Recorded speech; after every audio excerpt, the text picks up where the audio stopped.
যে পরকাল অর্জন করতে চায় আমি তার অর্জন বাড়িয়ে দেই, এবং যে দুনিয়া অর্জন করতে চায় আমি তাকে উহা হতে কিয়দাংশ দেই, এবং পরকালে তার কোনো অংশ থাকবে না।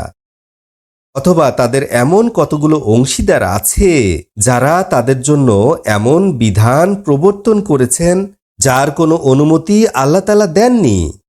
ফয়সালার ঘোষণা যদি না থাকতো তবে তাদের মাঝে ফয়সালা হয়ে যেত। নিশ্চয় জালিমদের জন্য রয়েছে বেদনাদায়ক শাস্তি। আপনি অত্যাচারীদেরকে দেখতে পাবেন ভীত সন্ত্রস্ত তাদের উপার্জনের জন্য। উহা তাদের উপর পতিত হবে, এবং যারা বিশ্বাস করেছে এবং ভালো কাজ করেছে তারা মনোরম উদ্যানে অবস্থান করবে। তারা যা চাবে তাই তাদের রবের কাছে পাবে। ইহা হচ্ছে সবচেয়ে বড় অনুগ্রহ। যারা বিশ্বাস করে এবং ভালো কাজ করে আল্লাহ তাআলা তার বান্দাদের জন্য এই সুসংবাদ দান করেছেন। আপনি বলুন, ইহার বিনিময় আমি তোমাদের কাছে আমার নিকটতমদের জন্য ভালোবাসা ছাড়া আর কিছু দাবি করি না। যে সৎকর্ম সম্পাদন করে আমি তার কর্মে কল্যাণ বাড়িয়ে দেই। নিশ্চয় আল্লাহ তাআলা ক্ষমাশীল, কৃতজ্ঞতা গ্রহণকারী। অথবা তারা বলে মুহাম্মদ আল্লাহ সম্পর্কে মিথ্যা রচনা করেছে। আল্লাহ তাআলা ইচ্ছা করলে আপনার অন্তরের উপরে সিলমোহর করে দিতে পারতেন এবং মিথ্যাকে মুছে ফেলে দিতে পারতেন এবং তার আদেশে সত্যকে প্রতিষ্ঠিত করে দিতে পারতেন। তিনি সব কিছু অবগত আছেন যা আছে অন্তরে। তিনি সেই আল্লাহ যিনি তার বান্দাদের তওবা কবুল করেন এবং গুনাহসমূহকে ক্ষমা করেন, এবং তিনি জানেন যা তোমরা করো।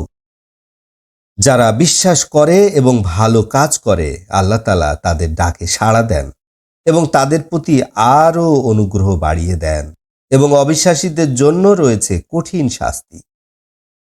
আল্লাহ তাআলা যদি তার বান্দাদের জীবন সামগ্রী বাড়িয়ে দেন তবে তারা পৃথিবীর মধ্যে বিদ্রোহ করবে, বরং তিনি তার ইচ্ছামতো পরিমাণে জীবিকা নাজিল করে থাকেন।